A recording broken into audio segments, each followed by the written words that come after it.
Thank you. Whoa! Unbelievable. This is an unbelievable turnout. Let me thank Dinah and Jaime and Mia and Simone for those wonderful introductions. And that is what this campaign is about. It's bringing people together.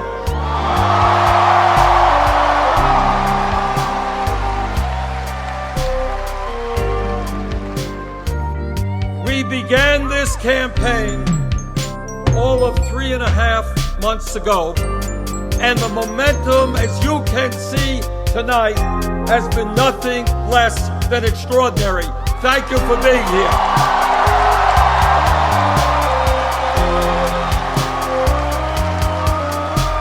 We have had great crowds in my hometown of Burlington, Vermont. All right. In Minneapolis, in Denver, in Madison, in Dallas, in Houston, in Portland, in New Orleans. Last night we had 15,000 people out in Seattle. Portland, you have done it better than anyone else.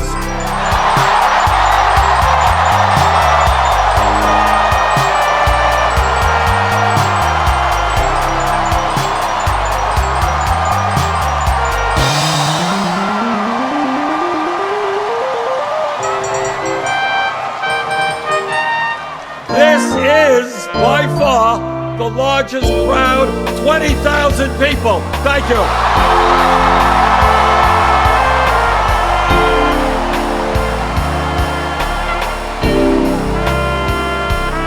And let me begin by reiterating a point that Simone and others have made. And let me make it very clear, simple, and straightforward. There is no president who will fight harder to end institutional racism in this country.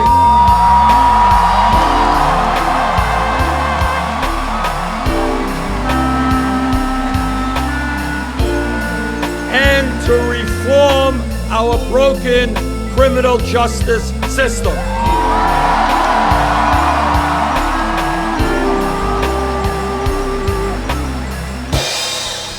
Today in America, we have the unfortunate distinction of having more people in jail than any other country on earth. I want to see this country not have more people in jail, but have jobs and education rather than incarceration.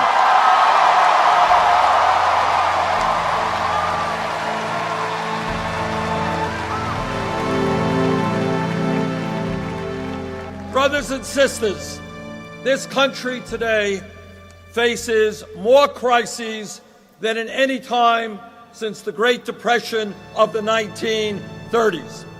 And what we are going to do, and what we understand, is that when problems are caused by dumb public policy, good public policy will resolve it. And today, we're coming together to develop good public policy.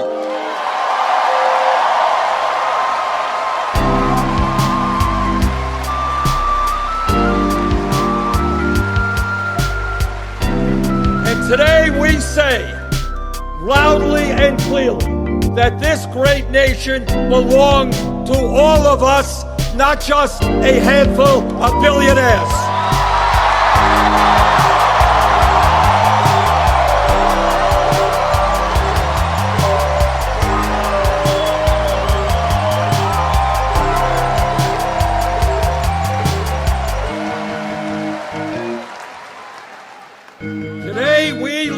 In the wealthiest nation in the history of the world, but few people understand that or feel that because almost all of the wealth is controlled by a handful of people, and together we are going to change that.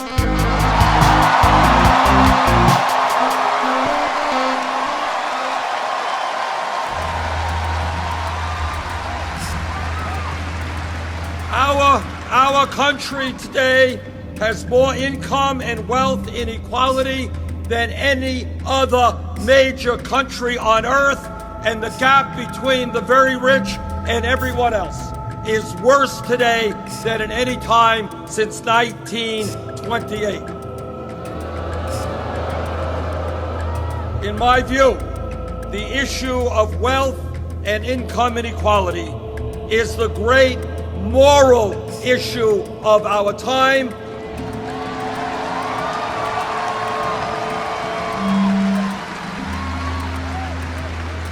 And we are going to inject the issue of morality into politics today.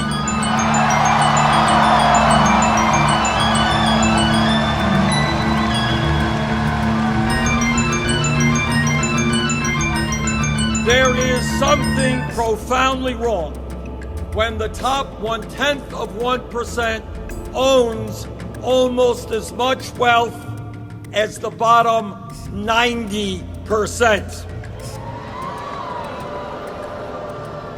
There is something profoundly wrong when over 50% of new income generated today goes to the top 1%. There is something profoundly wrong when in recent years we have seen a proliferation of millionaires and billionaires, yet the average American is working longer hours for lower wages, and we have, shamefully, the highest rate of childhood poverty of any major country on earth. That has got to change. That will change.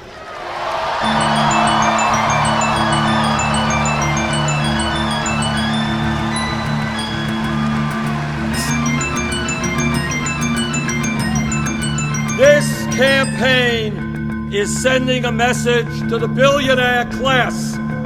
Yes, we have the guts to take you on.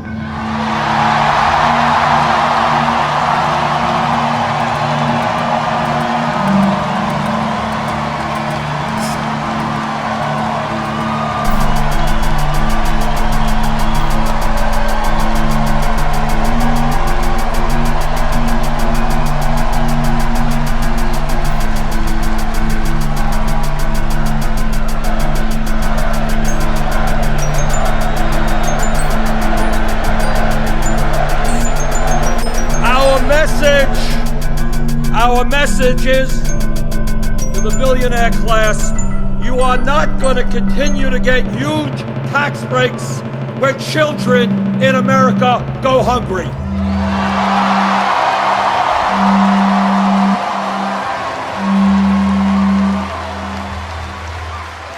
You are not going to continue shutting down factories in America, sending out jobs abroad when millions of Americans are in desperate need of good-paying jobs.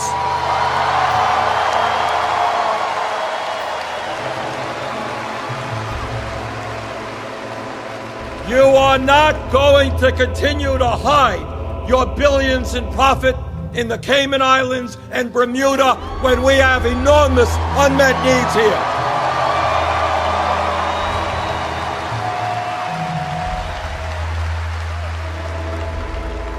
The greed of the billionaire class in corporate America is destroying this country. Enough is enough. It's going to end.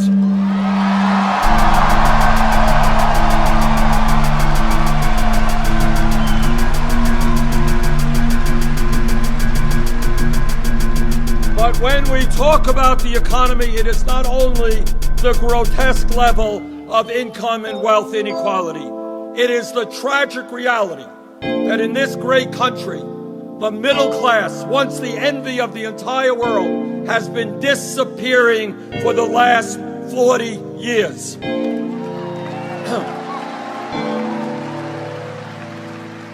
Despite exploding technology and increased worker productivity, median family income today is almost $5,000 less than in 1999. my state of Vermont and here in Oregon, it is not unusual to see people not just working one job, working two jobs, working three jobs, trying to cobble together some income and some health care. That is not what the American economy should be.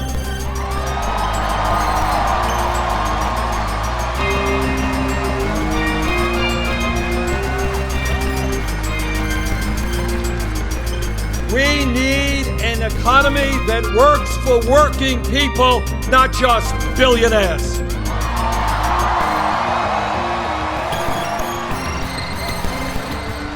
And let me tell you something that is often not discussed. Every month, government comes out with a statistic on unemployment. Last statistic said that official unemployment was 5.3%. But what they forgot to tell you is that statistic did not include those people who have given up looking for work, those people who are working part-time. Add it all together, real unemployment is over 10%. And let me tell you something that almost nobody talks about, and that is we have a huge and tragic situation regarding youth unemployment in America.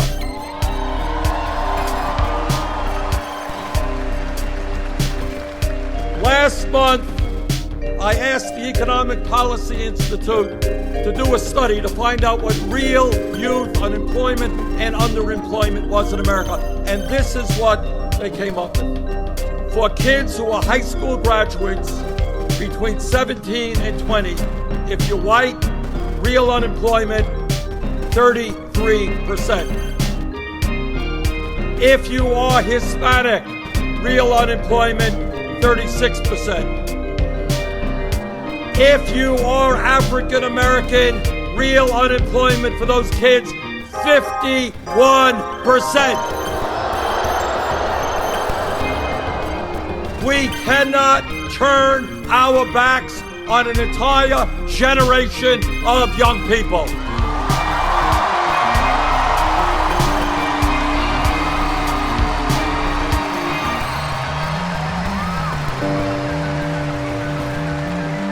And if anybody thinks that those outrageously high unemployment numbers for our young people are not connected with the fact that we have more people in jail than any other country, you would be sorely mistaken.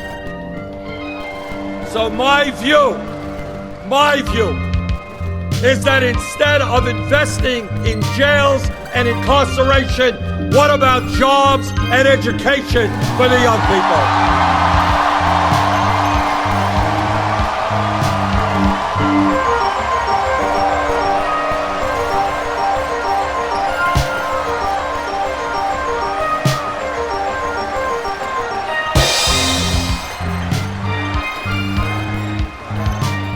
I do not want the United States to continue to have the distinction of having more people in jail, more lives ruined than any other country. I want our country to have the distinction of having the best educated population on earth.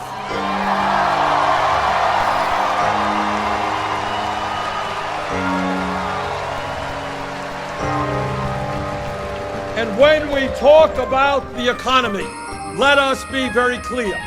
Millions of our fellow Americans are working at wages that are much, much too low. People should not, in this country, have to work 50 or 60 hours a week in order to survive.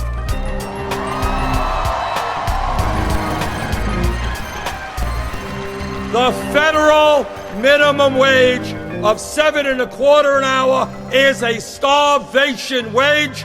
It has got to be raised to a living wage.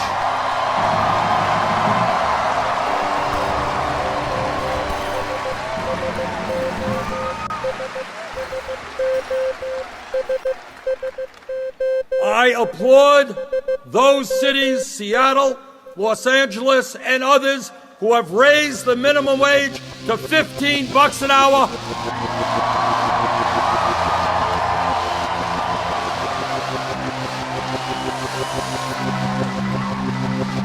And that is exactly what we will do at the federal level. $15 for all Americans.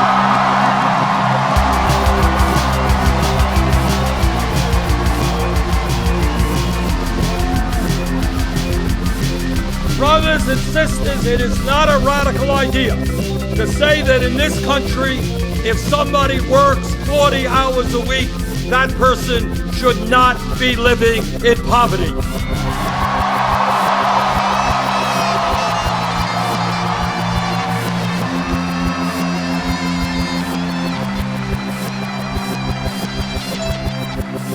And when we talk about decent and fair wages, there is another injustice that we must address. And men, talking to the guys now, stand with the women and demand pay equity for women workers.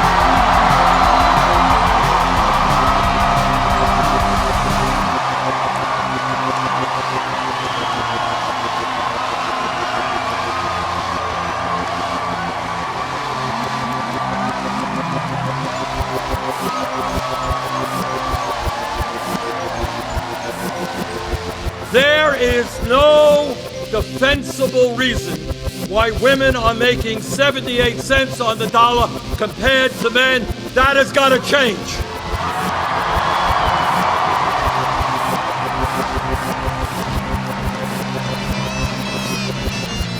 Now, I know that many of you have heard my Republican colleagues talk about family values. That's right.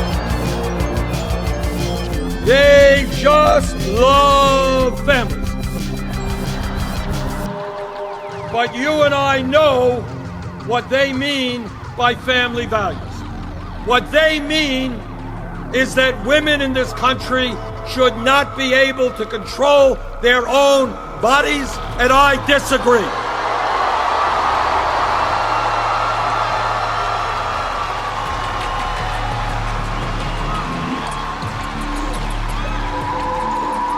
What they mean is that women are not smart enough to be able to purchase the contraceptives they need. I disagree.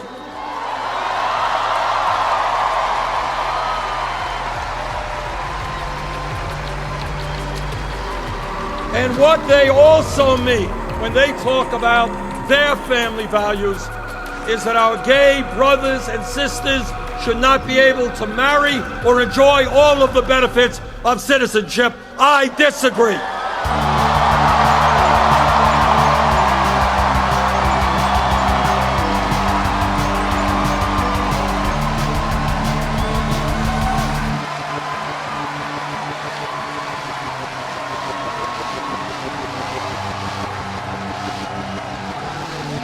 I have 4 kids, 7 beautiful grandchildren. My wife Jane and I have been married for 27 years. We believe in family.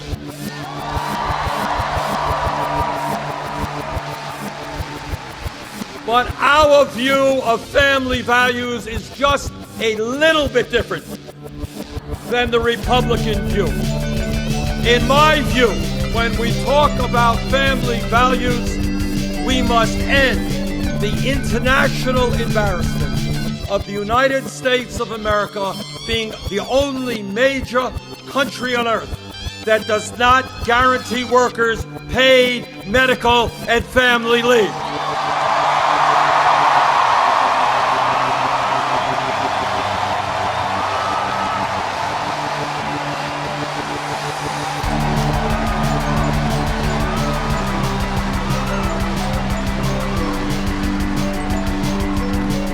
So let me tell you what that family value really means. Today, here in Oregon or Vermont, a woman is having a baby.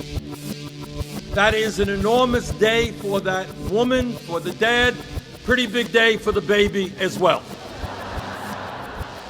But here's the story, and I want you to think about this because this really gets to the heart of what family values are about.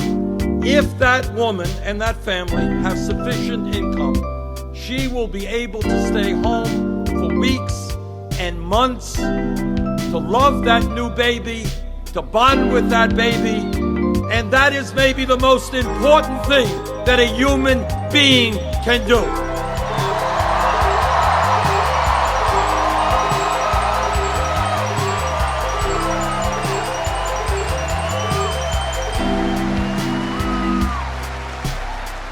But, and here's the but, if that woman in Vermont, in Oregon, does not have sufficient income, that woman will be forced to separate herself from her newborn baby and go back to work in 5 days, 8 days, 2 weeks. That is not a family value. And that is why I will fight for 12 weeks of paid family and medical leave.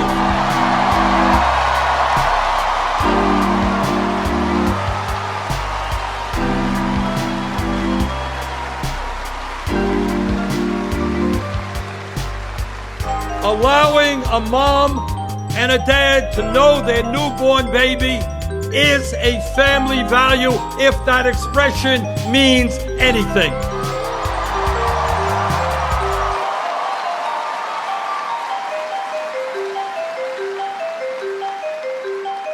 As a result of the collapse of the American middle class, some of you know, some of you don't, but in America today, our people work longer hours than do the people of any other major country.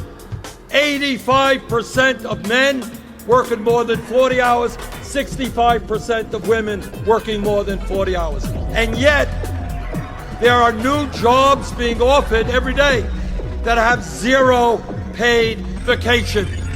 We need every worker in America to have 2 weeks paid vacation.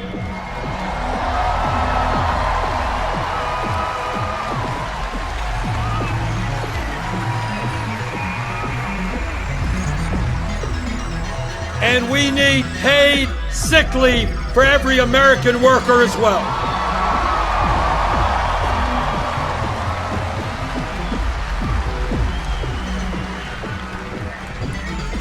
When pollsters ask the American people what is on their mind, the answer always is jobs. People are worried about the fragility of the economy. If they're 55, they're worried they'll be fired tomorrow, replaced by somebody half their wage, half their age, and half their wage. If they are young, high school graduate, college graduate, very difficult to find the kinds of work that pay them the wages they need.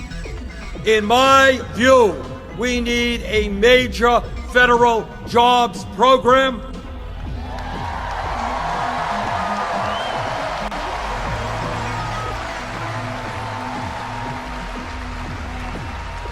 A program which rebuilds our crumbling roads and bridges and water systems and wastewater plants.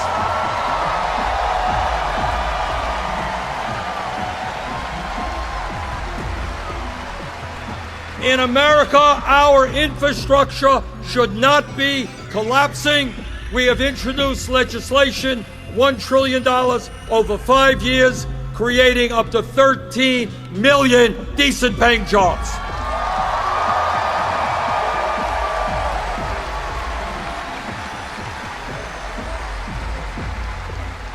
And when we talk about jobs, it's not only the need to create jobs, it's the need not to lose jobs. You are looking at a senator and a former congressman who voted against NAFTA, CAFTA, permanent normal trade relations with China.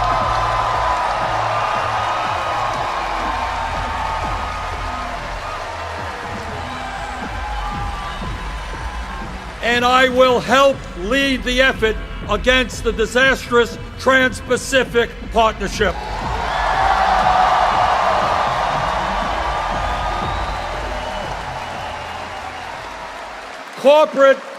Corporate America has got to understand that the time is now to invest in the United States of America and not countries all over the world.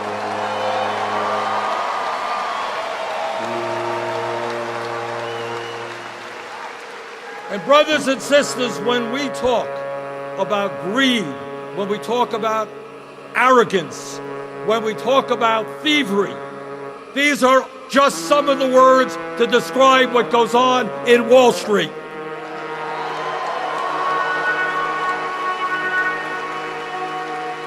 The greed, recklessness, and illegal behavior of Wall Street drove this country into the worst economic downturn since the Great Depression.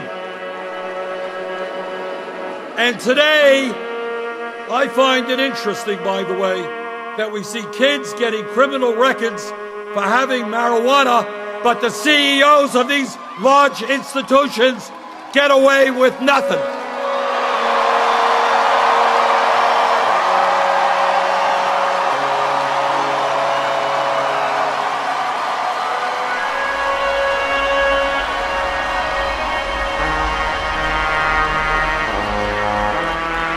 Does it happen? How does it happen that when these CEOs and big-time executives on Wall Street destroy the economy, resulting in millions of Americans losing their jobs, their homes, their life savings, nothing happens to them except they end up making more money now than they did before? That is going to change.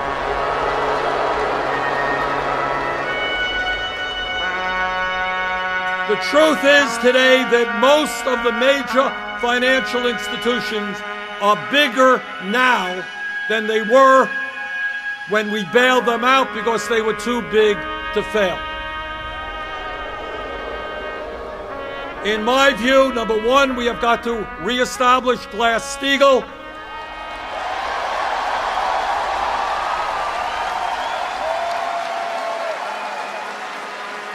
But most importantly, we have got to break these financial institutions up.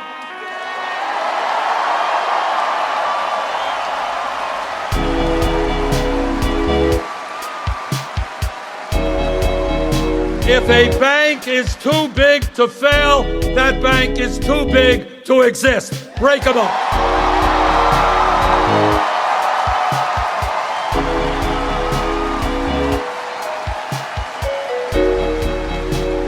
We need a financial system in which banks invest in small and medium-sized businesses, helping people buy their homes, not an island unto themselves.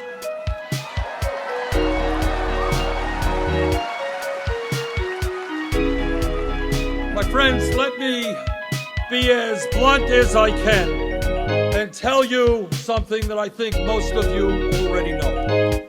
And that is, as a result of the disastrous Supreme Court decision on Citizens United,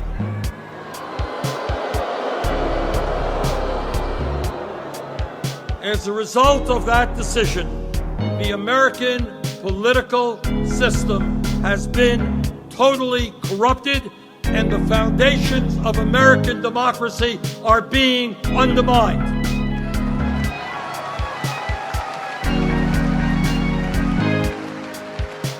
What the Supreme Court said to the wealthiest people in America, they said, guys, you already own much of the economy, you're already fantastically wealthy, but now we're going to give you the opportunity to buy the United States government.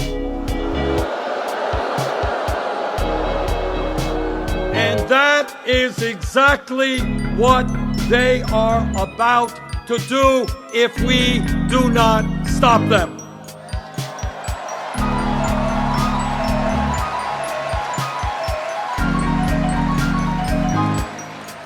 If you can believe it, one family, the Koch brothers, an extreme right-wing family. This is a family, the second wealthiest in America, that wants to wipe out Social Security, Medicare, Medicaid, the EPA, the postal system. They think a $7.25 minimum wage is too high. They want to abolish the concept of the minimum wage. This one family in this election cycle is spending more money than either the Democratic Party or the Republican Party.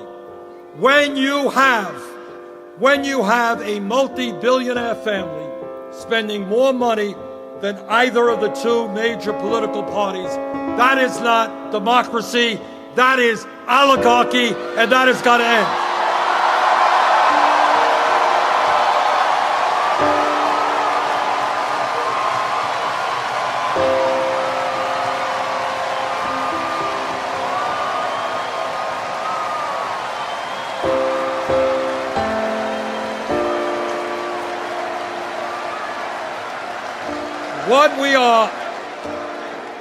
What we are fighting for, and let me be straightforward and tell you this, we are fighting to maintain our democracy and prevent our government from being owned by a handful of billionaires and the politicians they employ.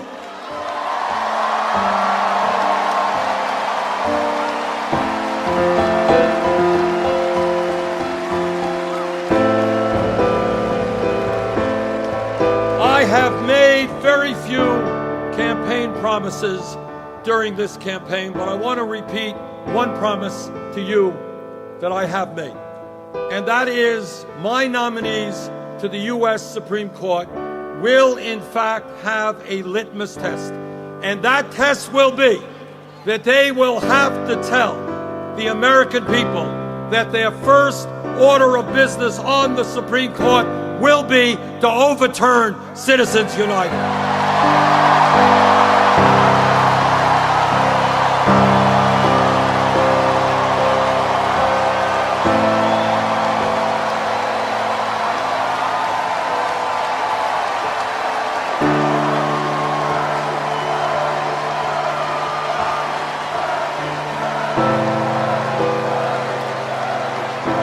But brothers and sisters, not only do we have to overturn Citizens United if we believe, as I do and I know most of you do, that America must be a vibrant democracy, a democracy which has one of the highest voting turnouts in the world, not one of the lowest.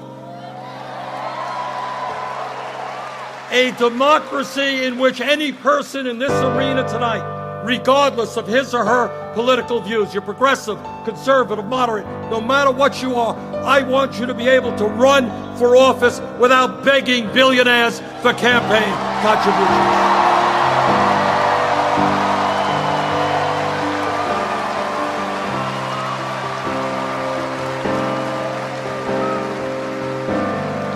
And that is why we must move to public funding of elections.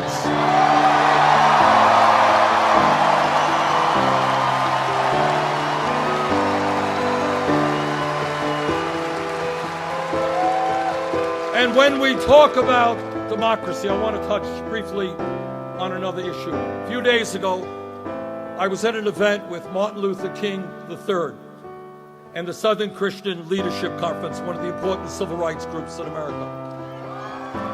And what we talked about were two things. Number one, we celebrated the victory 50 years ago of the Voting Rights Act.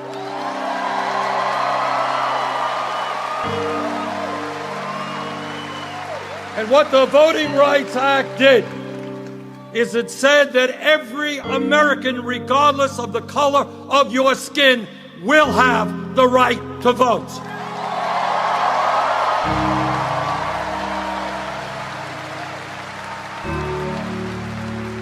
But as many of you know, 2 years ago, the Supreme Court gutted a very important provision of the Voting Rights Act, and immediately afterward, states all over the country began to make it harder for people to vote, move toward voter suppression.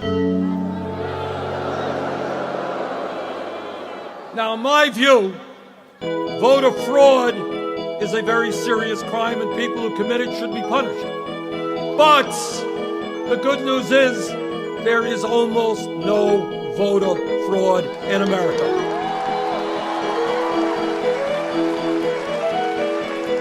But what these Republican governors and legislatures did is come up with all kinds of road barriers to make it harder for people of color, poor people, old people to vote. Suddenly you had to have all kinds of voter identification. Voting lists were purged if you didn't vote in the last few elections, and their goal was very clear. Their goal was to make it harder for people who would vote against them to participate in the political process. That was their goal.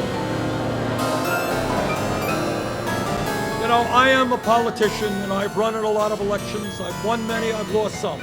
But it has never occurred to me that the way to win an election is to deny people who disagree with me the right to vote.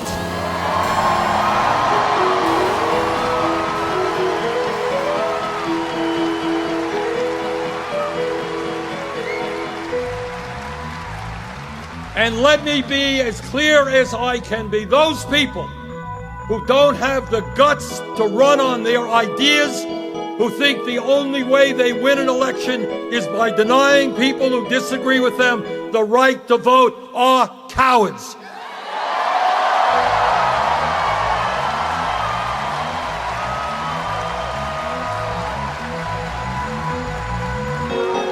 If you run for office, have the guts to stand behind your ideas. Don't be afraid of people coming out and voting against you.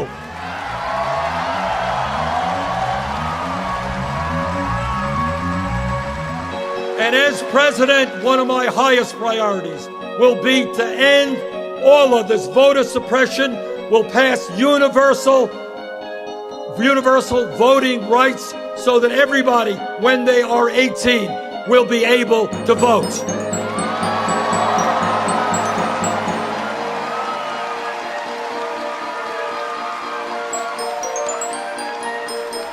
Brothers and sisters, all of you are aware that we live in a highly competitive global economy, and if this country is going to survive economically, we need the best educated workforce in the world.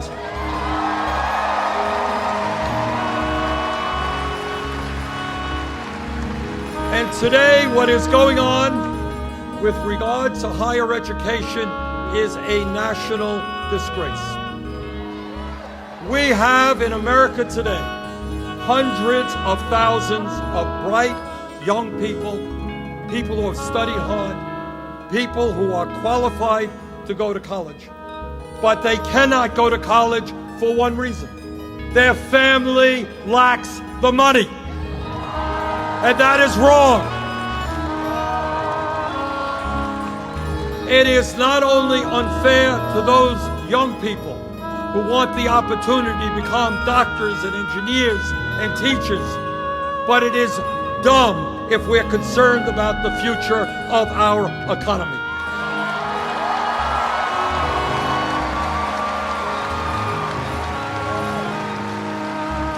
And that is why I have introduced legislation which does two things.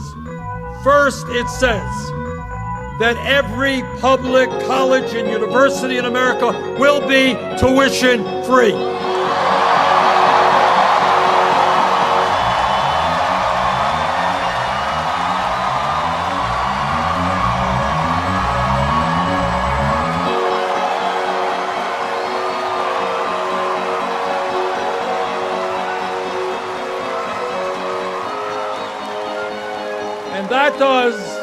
That not only makes life easier for people who are thinking of going to college, but I'll tell you what else it does in a very profound way. There are kids today in Portland, there are kids in Burlington, Vermont, who in the 3rd or 4th grade, they know that they're never going to make it to the middle class. Their parents have never gone to college. They don't know anybody who has gone to college. And they're sitting around saying, why should I study hard?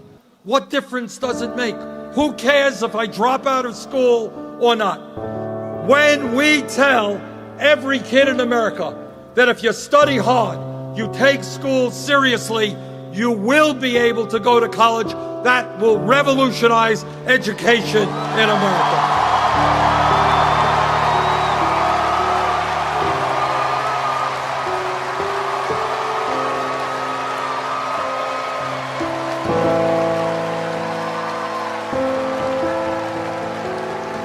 And the other part of that legislation deals with another hugely consequential issue. There are millions of Americans today who are suffering under the burden of outrageous student debt.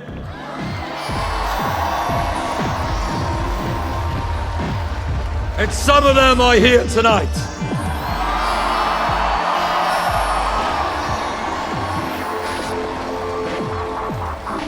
A couple of years ago, I had a meeting in Vermont, met with a number of young people. And there was a woman who committed the great crime of wanting to become a doctor, go to medical school, and practice primary care for low-income people, exactly the kind of doctors we need. She came out of medical school $300,000 in debt. I was in Iowa a few months ago, met a woman who just graduated dental school. We have a dental crisis in America. We need more dentists. She left school $400,000 in debt. And all over this country, people graduate school $40,000, $50,000, $60,000 in debt, and they are paying interest rates of 7%, 8%, 10%.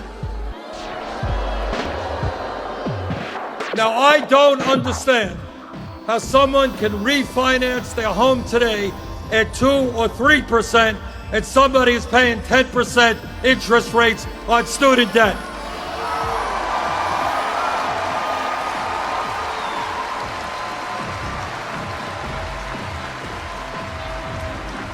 So this legislation deals with that issue in two ways. First, we are going to allow people with student debt to refinance at lower interest rates.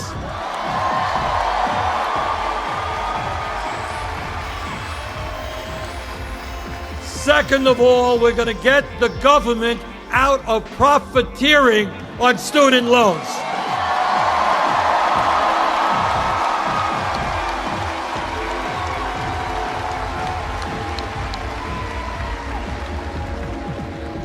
It makes no sense to me that we have millions of people who are paying 20, 25% of their limited income on student loans. That is going to change.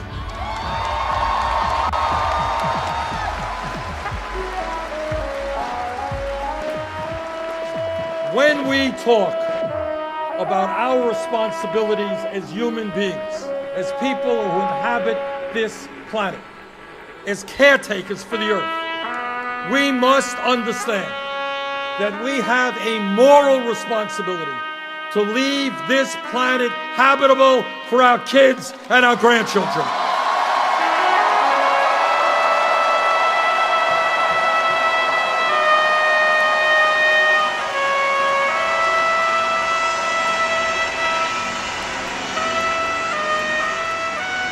The scientific community, and I'm on both the Energy Committee and the Environmental Committee, and we talk to these guys all the time.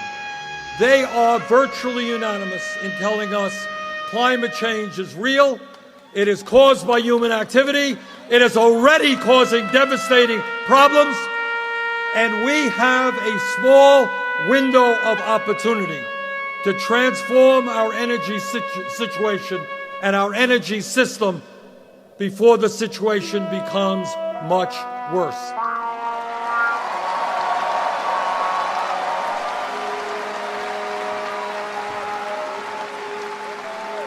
And what they tell us is if we do not act boldly in the next few years, this planet of ours, our only planet, will be between 5 to 10 degrees Fahrenheit warmer than it is today by the end of the century.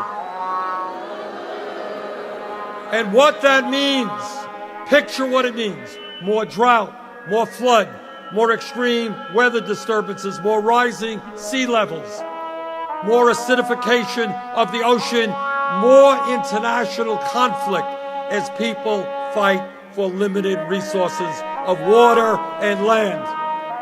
Our moral responsibility is to lead the world, work with China, work with Russia, work with India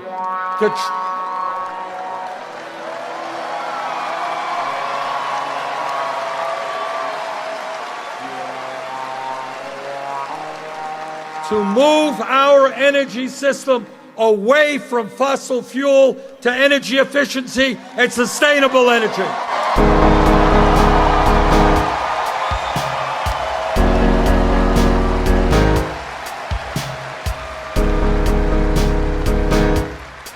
And when we talk about issues facing our country, please understand that we remain the only major country on earth that does not guarantee health care as a right to all people.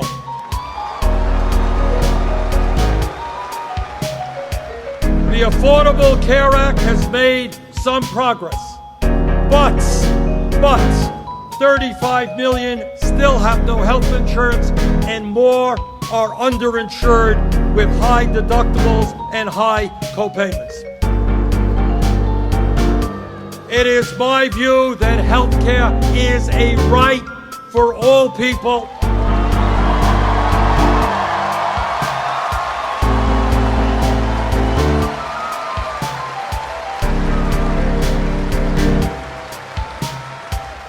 And that is why I believe we must move toward a Medicare for all single-payer program.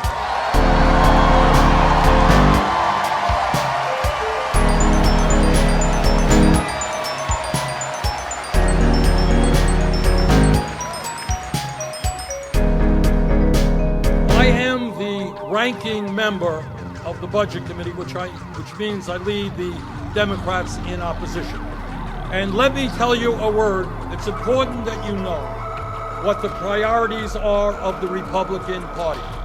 During the budget process, what they passed was a budget which recommends to the appropriation committees to throw 27 million people off of health insurance.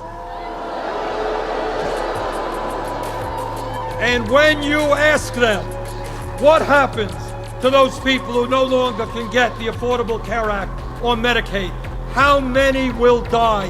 How many will suffer? How many will end up in the hospital when they should not have to be there? Their answer basically is, we don't care. At a time when families cannot afford to send their kids to college, they cut Pell Grants by $90 billion over a 10-year period. At a time when families are struggling to put food on the table, half the kids in public schools are on free or reduced lunch programs, they made billions of dollars in cuts in nutrition programs. We have got to tell the Republicans and their corporate sponsors that those are not the priorities of the American people.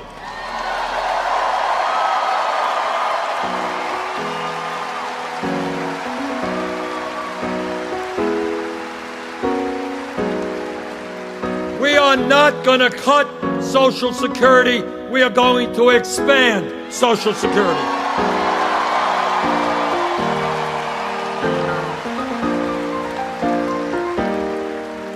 We are not going to cut benefits for veterans. We're going to make sure that every veteran gets the health care and benefits that they're entitled to.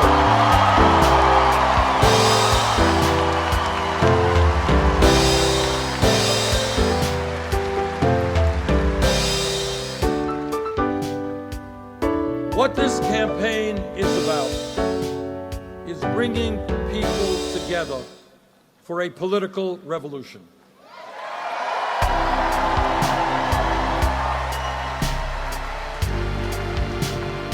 It means that while we may have differences of opinion on this or that issue, it is imperative that all of us stand together for our kids and our parents, and create a nation in which everybody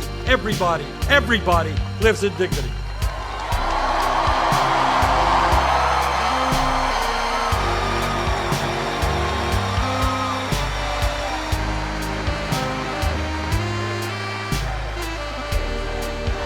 And when we talk about everybody, that must include 11 million undocumented people in this country.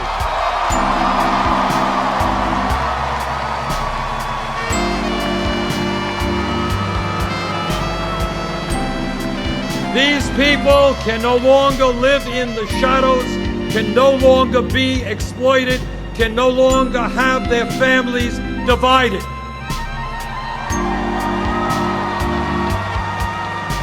We need comprehensive immigration reform and a path toward citizenship.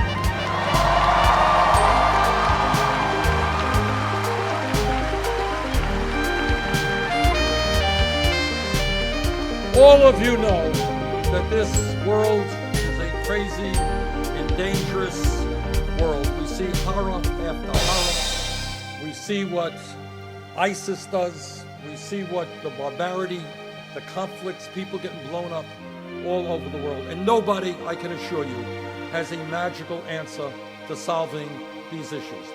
The other day, I talked to the president about his proposal to bring forth a process for Iran not to be able to get a nuclear weapon, but to do it without going to war.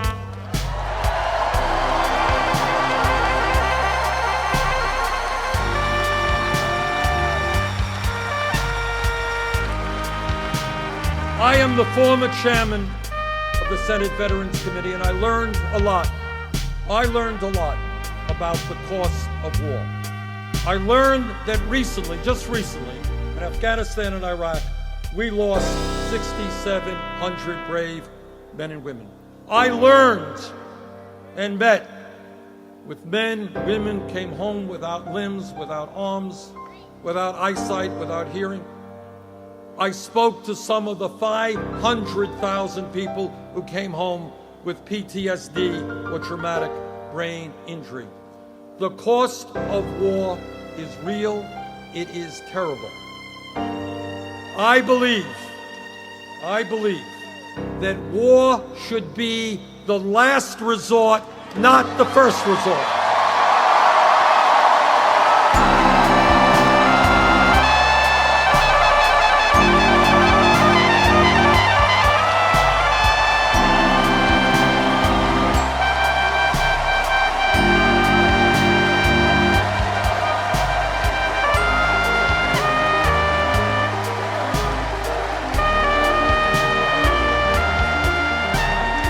I cannot tell you, as somebody who voted against the war in Iraq, I can't tell you, I can't promise you that the agreement negotiated by the President and Secretary of State Kerry will work. I can't promise you that. It was a complicated agreement involving China and Russia, Germany, and the UK, and France, and Iran. But I think we have got to give that process a chance before we go to war.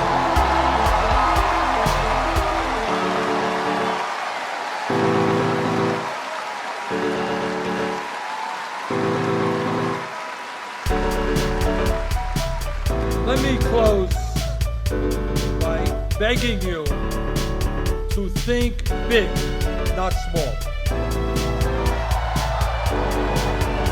I want you to think of what this great country can be. We can be, and this is not utopian wishing, this is reality. We can be a nation which joins other nations around the world in guaranteeing health care to all people as a right.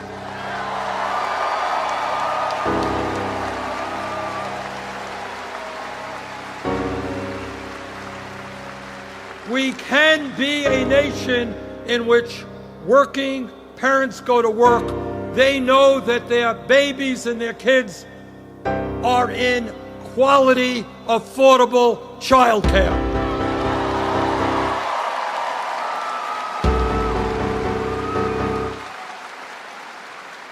We can be a nation in which every American, regardless of his or her income, can get a college education.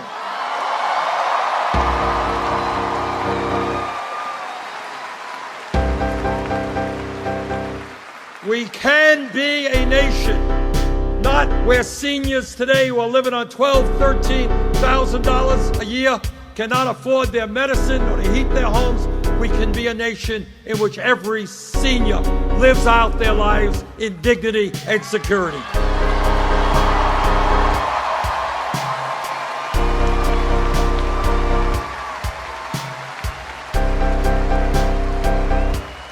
We can be a nation in where everyone, no matter their race, their religion, their disability, or their sexual orientation, realizes the full promise of equality that is our birthright as Americans.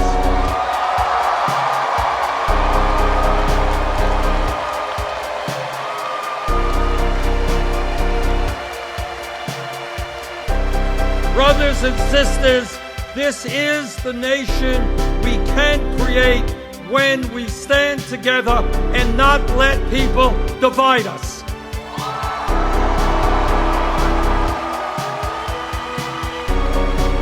We cannot be divided by black and white, by native born and by immigrant, by gay or straight, by male or female.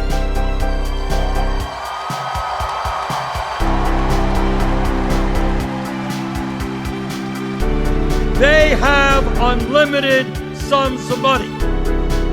They own much of this country. They control much of the media. They are very powerful. But we have something that they do not have. We have a united people.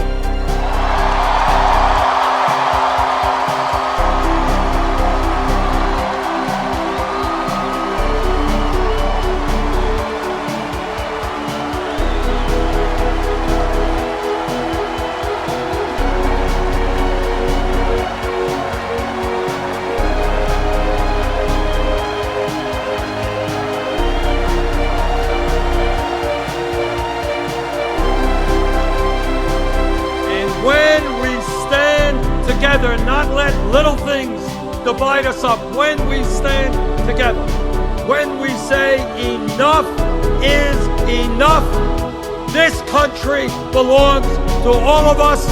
When we do that, there is nothing we cannot accomplish. Thank you all very much.